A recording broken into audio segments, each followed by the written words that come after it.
What does chronic severe OCD feel like?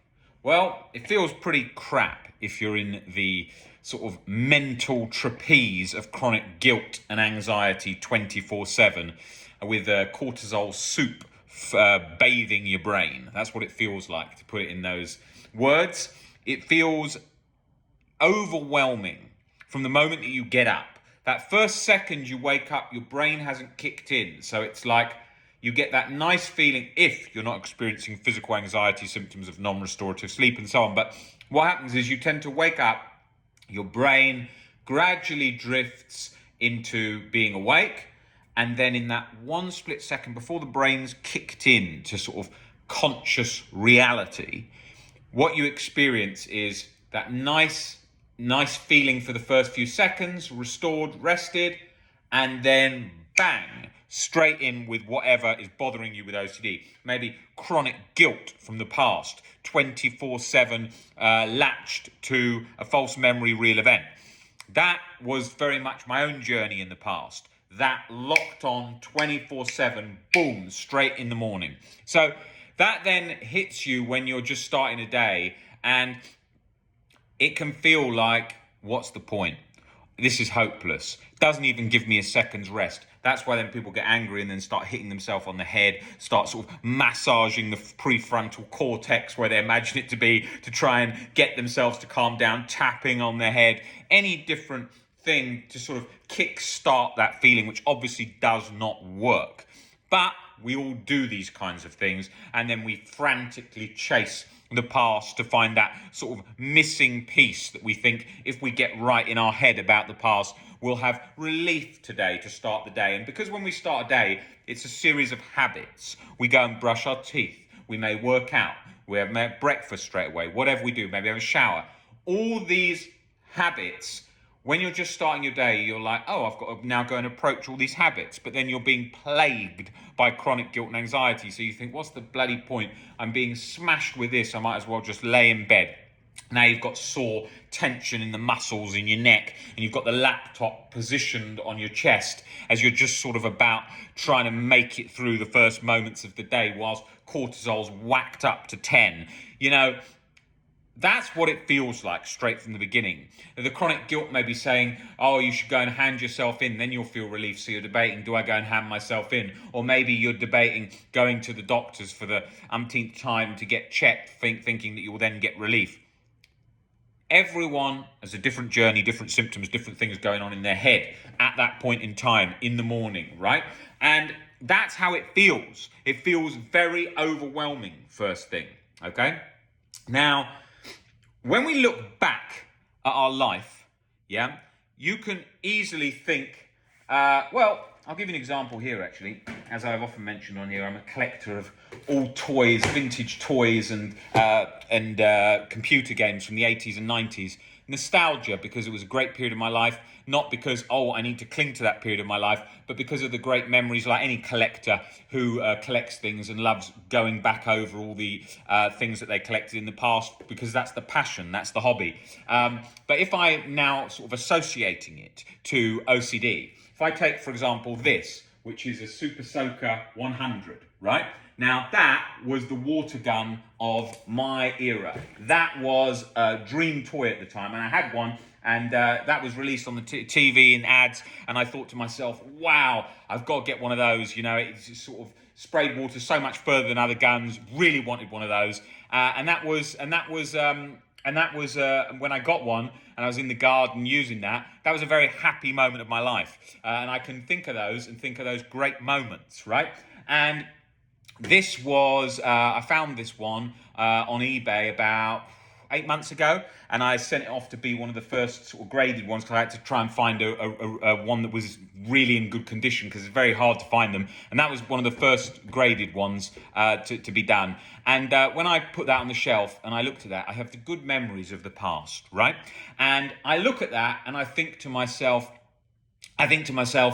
of those happy moments. But when I was stuck with chronic severe OCD, that would be a triggering thing, because I'd think, oh, if only I can go back to how I was in the past, that's when I was happy. Oh, if only OCD hadn't happened, so adding this extra layer of hopelessness.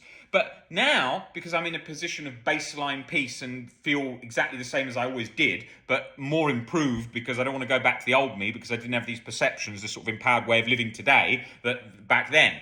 But when you're stuck, that's how you think. You think of all those moments. Everything reminds you of that.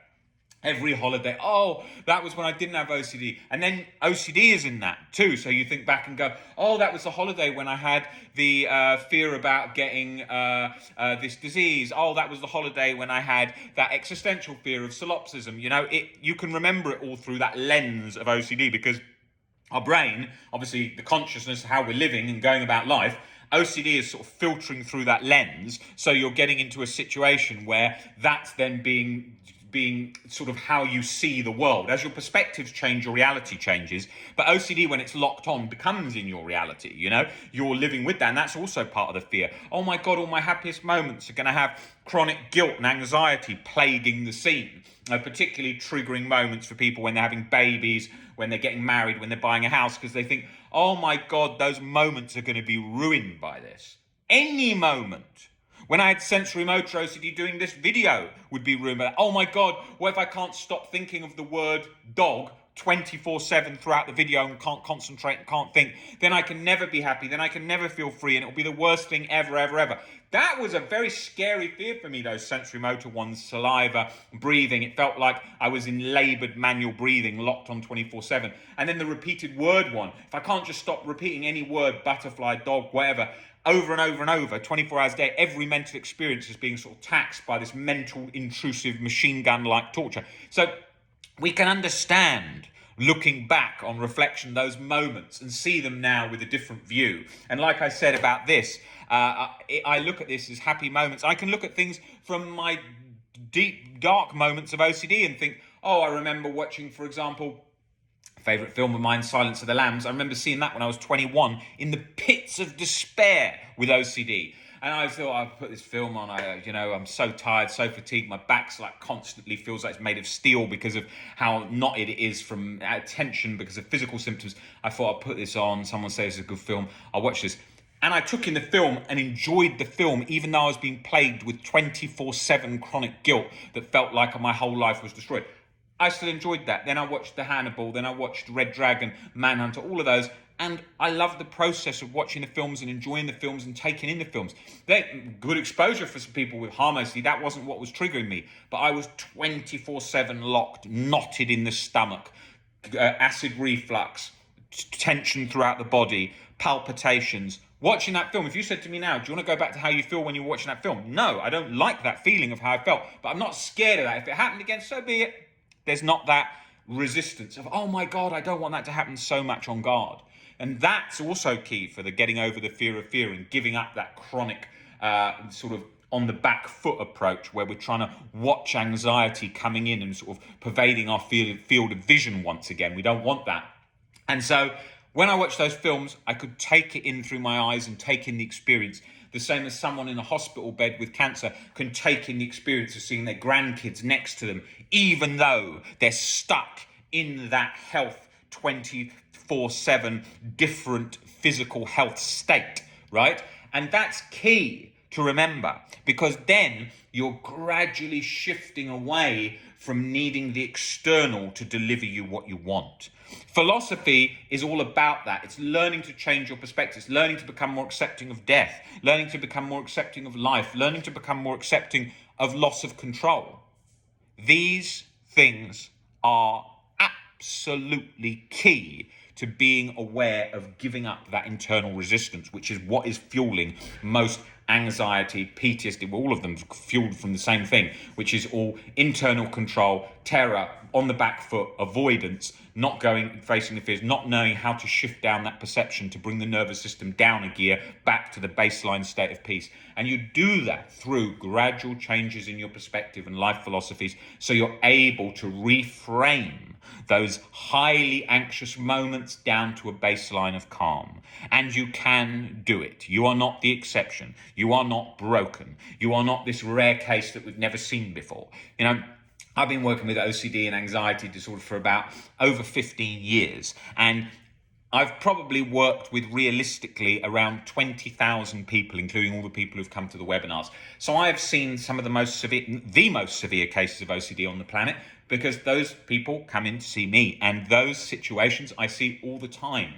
And everyone thinks they're the exception. I was an extreme chronic severe case. Some of the worst physical anxiety out of all the people I've worked with.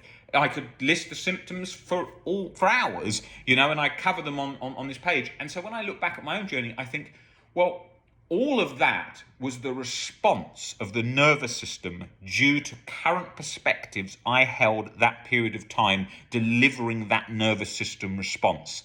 Change that, and you come back down to that baseline state of peace. That's it. But getting there takes persistence, practice, and time. Persistence, practice, and time. Can't be quick fixed, can't be done in a week. It's got to be gone through. And it's the most important thing usually in our lives to do, because it's the thing that's going to make us feel refreshed, energetic, alive, wanting to do things, wanting to connect with things, not in a, I need to connect with things OCD way, but it brings us back into that charged up, alive state, which we feel taxed away from when anxiety is strongly grabbing the reins of our life. There is hope. You can recover. Persistence, practice, and time.